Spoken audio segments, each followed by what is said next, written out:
Stranger Things has given us some incredibly powerful characters. 11 with her telekinesis, Vecna with his mind control, even the Mind Flayer with its hive consciousness. But Season 5 just revealed that the character with the strongest powers is someone nobody expected, and the reason why is going to completely change how you see the entire series. The obvious character everyone thinks of. When you ask who's the most powerful character in Stranger Things, most people immediately say 11. And for good reason. She's flipped vans, disintegrated Demogorgons, closed interdimensional gates, entered people's minds, and even brought Max back from the dead. Her telekinesis alone makes her one of the most dangerous people on the planet. Then there's Vecna, the show's main villain. He can enter minds from a distance, and trap people in horrifying visions, break their bones without touching them, and kill them just by thinking about it. He's basically immortal. He's absorbed the power of everyone he's killed. He controls the entire Upside Down. He's been planning his invasion for decades. And you can't forget the Mind Flayer, this massive shadow entity that existed in Dimension X long before Vecna even showed up. It possesses people across dimensions, controls armies of monsters, spreads like a virus. Some fans think it's actually more powerful than Vecna and has been manipulating him this whole time. There's also Kaylee, also known as 8, another test subject from Hawkins' lab with illusion powers. She can make you see things that aren't real, manipulate your perception of reality, create entire fake environments in your mind. She's not as strong as 11 in raw force, but her psychological abilities are terrifying. So with all these insanely powerful characters, who actually has the strongest abilities? The answer shocked everyone who watched Season 5, Episode 4, because the person with the most dangerous powers isn't any of the obvious choices. What happened in Episode 4 changed everything. Episode 4 ends with one of the most insane moments in the entire series. Will Byers, the kid who's been a victim since Season 1, just killed 3 Demogorgons at the same time from 3 different locations across Hawkins. His eyes went white like Vecna's, his nose bled like 11's, and he snapped those monsters' bones using the exact same technique Vecna uses on humans. This isn't just some small power reveal. This fundamentally changes the power rankings of the entire show. Will controlled 3 creatures simultaneously without even being near them. He saw through their eyes, knew exactly where Mike, Lucas, and Robin were, even though he was nowhere close to any of them. Used the hive mind as a network to access multiple points across Hawkins at the exact same moment. 11 can't do that.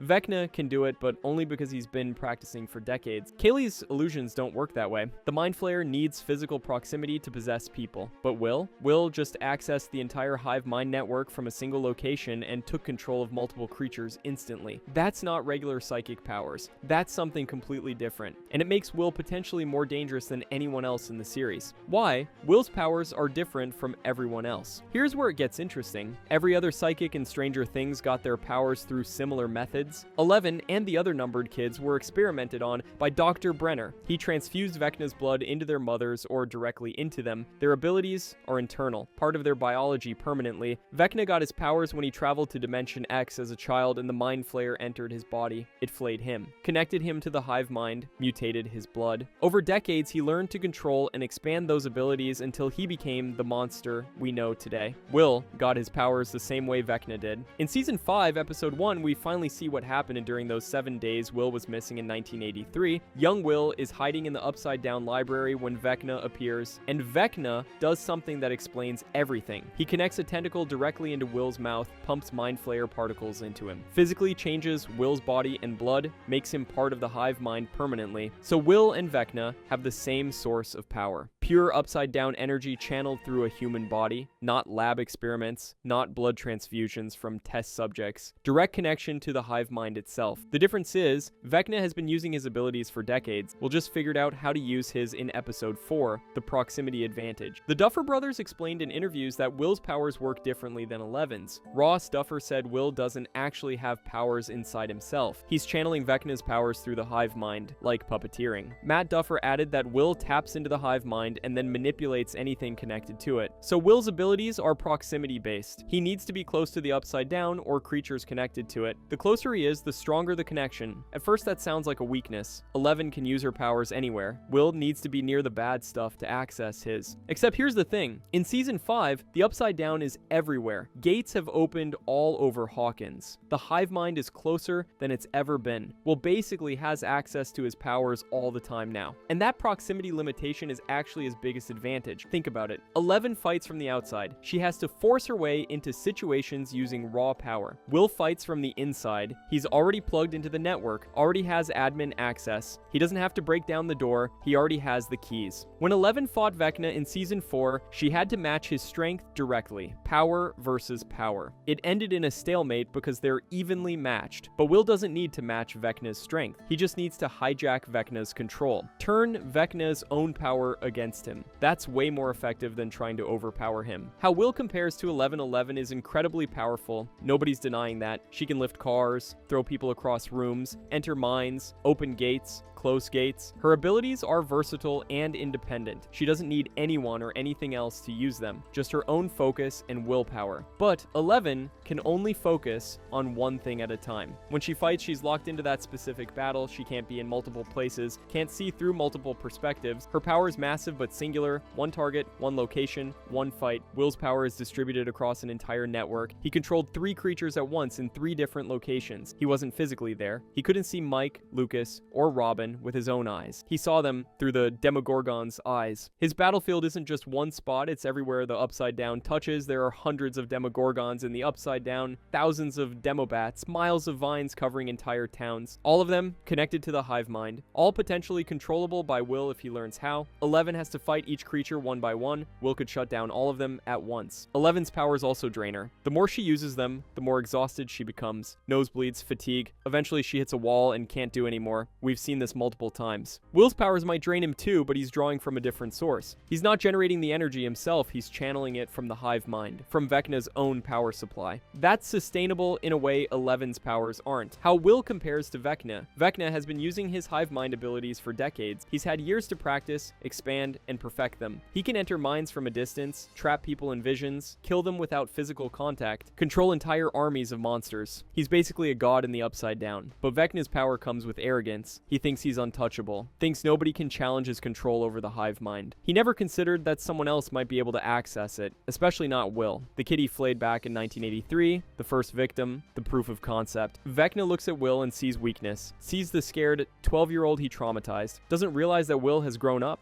that Will has accepted himself, that Will is brave enough now to weaponize the connection Vecna created, and that miscalculation might destroy Vecna. When Vecna uses the hive mind he's pulling from his own power, when Will uses the hive mind he's pulling from Vecna's power, Will is essentially stealing energy from Vecna every time he activates his abilities. That's not just fighting back, that's draining the enemy while you fight him. It's genius strategy. Plus, Will has something Vecna lost a long time ago. He understands love, he channels happiness and positive memories to fuel his powers. Vecna channels anger and pain, and love doesn't exhaust you the way anger does. Will can keep fighting longer because his fuel source is sustainable. How Will compares to the Mind Flayer. The Mind Flayer is the most mysterious, powerful entity in the series. It existed in Dimension X as pure chaos energy before Vecna shaped it into the spider form we recognize. Some fans think the Mind Flayer is actually the true villain and Vecna is just its puppet. Others think Vecna controls it completely. Either way, the Mind Flayer has massive power. It possesses people across dimensions, controls armies, spreads like a virus. It's not limited by a physical body like Vecna is. It's everywhere and nowhere at once. Pure consciousness spanning multiple realities. But the Mind Flayer's strength is also its weakness. It's too big, too spread out. It can't focus all its power in one place at one time.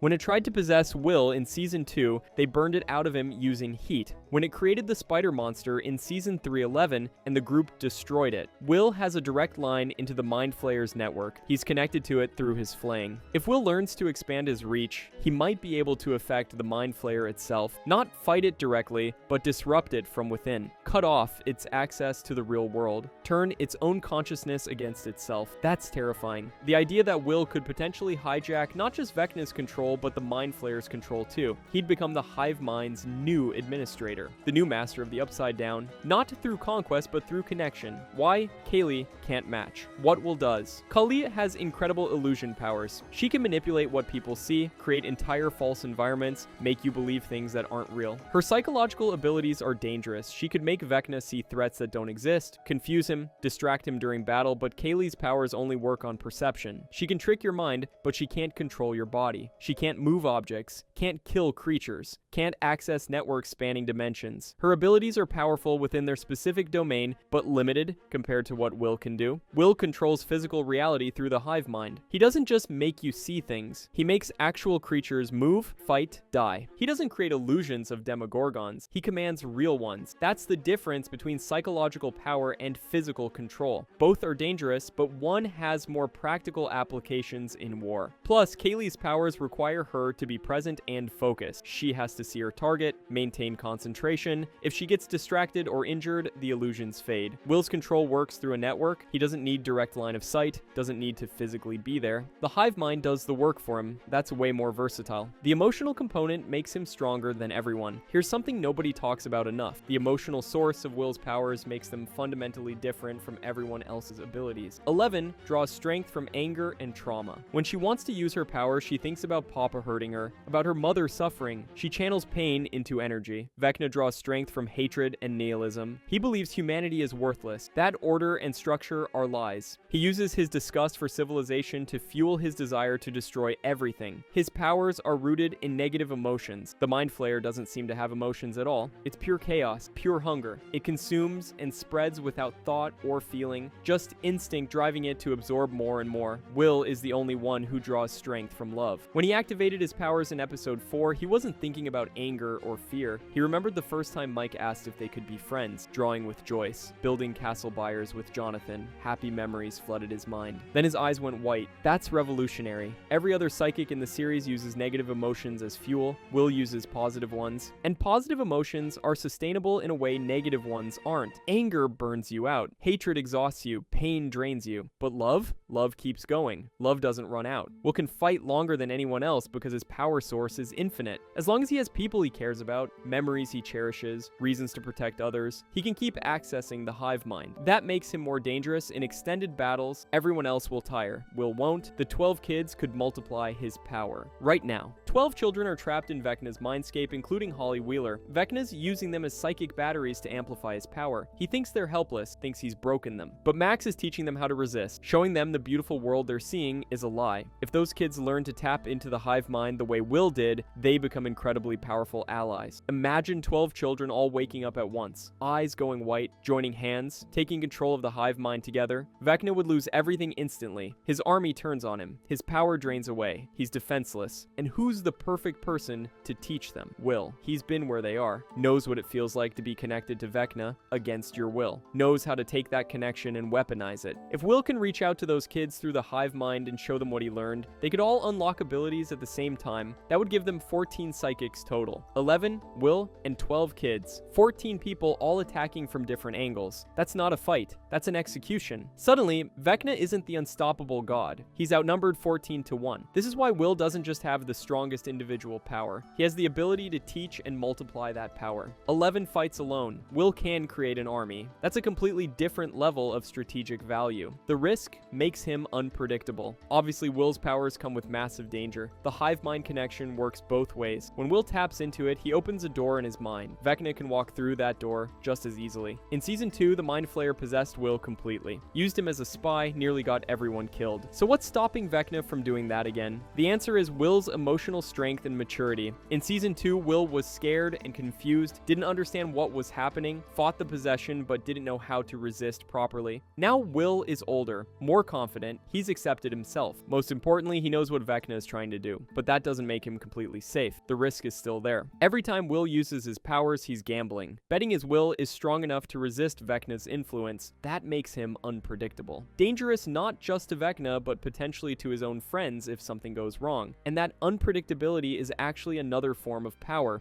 Vecna can't fully account for Will, can't predict what he'll do, can't control him the way he controls everything else in the Upside Down. Will is the chaos variable in Vecna's perfect plan, the one piece that doesn't fit. And chaos is powerful in war. Why Will has always been the most important character. Looking back at the entire series, there have been clues about Will's importance from the very beginning. The show is literally named after the concept of strange things, and it all started because Will disappeared. He's the catalyst, the reason this story exists at all. In the first episode, Will is playing Dungeons & Dragons as Will the Wise, a wizard, a cleric with divine magic. That wasn't random. The Duffers don't do random. Will's character gets defeated by a Demogorgon in the game, then minutes later he gets taken by a real Demogorgon. The game predicted reality reality. Throughout the series, Dungeons & Dragons has been used as a map for what's coming. When they fought the Mind Flayer in the game, they fought it in real life. When Dustin rolled an 11 trying to defeat Vecna in Season 4, it wasn't enough. They needed more. They needed Will. Will survived 7 days in the Upside Down when everyone else died within hours. Barb died almost immediately. Bob died instantly. Eddie lasted minutes, but Will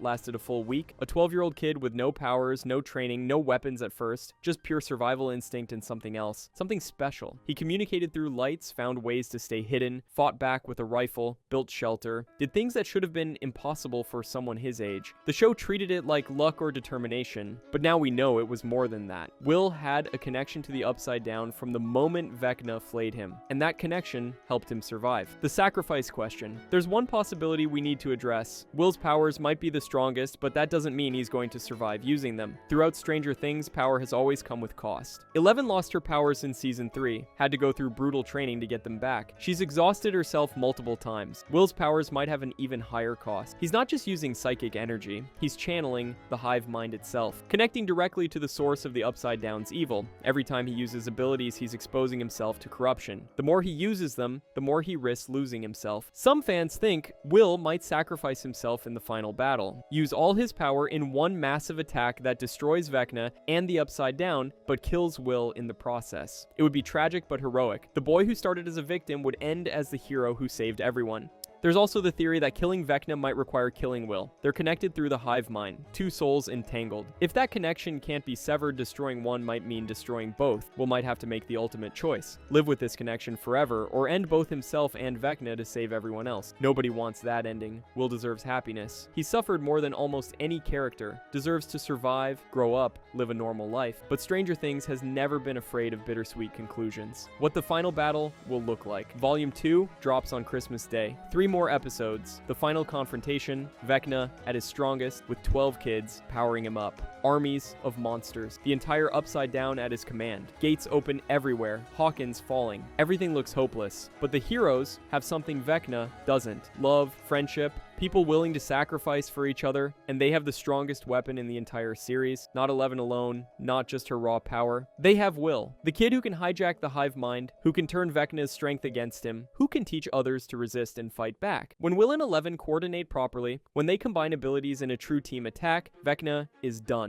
11 fights from the outside with raw force, Will fights from the inside with networked control, one with power, one with strategy. Together they're something Vecna never prepared for. Vecna thought he was fighting one psychic, he's actually fighting 2. And the one he underestimated, the one he thought was weak and broken, is the one who's going to destroy him. That's the beautiful irony. Vecna's greatest plan became his biggest failure. The first victim became the first weapon. Why Will has the strongest powers. So who has the strongest powers in Stranger Things? The answer is Will Byers. Not because he can lift the heaviest objects, not because he has the most abilities, not because he's been practicing the longest, but because his powers are the most strategically valuable for the specific war they're fighting. 11 is more versatile. Vecna is more experienced. The Mind Flayer is more vast. Cully is more psychological. But Will has the perfect combination of abilities for defeating Vecna specifically. He has insider access to the hive mind. He understands Vecna's fears and weaknesses. He can turn the enemy's power against them. He channels love instead of hate, which makes him sustainable. He can teach others to resist and fight back. That's not just strong. That's the exact power needed to win this war. 11 can fight Vecna to a draw. Will can create the opening she needs to finish him. 11 is the hammer. Will is the key, and you need both to win. For 9 years, Stranger Things has been 11's story. She's been the hero with powers, the one who saves the day. Will has been the victim who needs rescuing. Season 5 just flipped that dynamic completely. Will isn't the victim anymore. He's a hero with his own powers, powers that might be even more important than 11's. This changes how we view the entire series. Every moment Will was struggling, hiding, suffering, he was also growing stronger, building toward this. The connection that seemed like a curse was actually a gift waiting to be unlocked. The weakness Vecna exploited became the strength that will destroy him. When Will channels the hive mind while 11 attacks directly, that's when Vecna will understand what it means to underestimate someone. The boy who started as the first victim will end as the first hero. Not despite everything he suffered, because of it. Because pain can make you stronger if you refuse to let it make you cruel. Will chose kindness after trauma.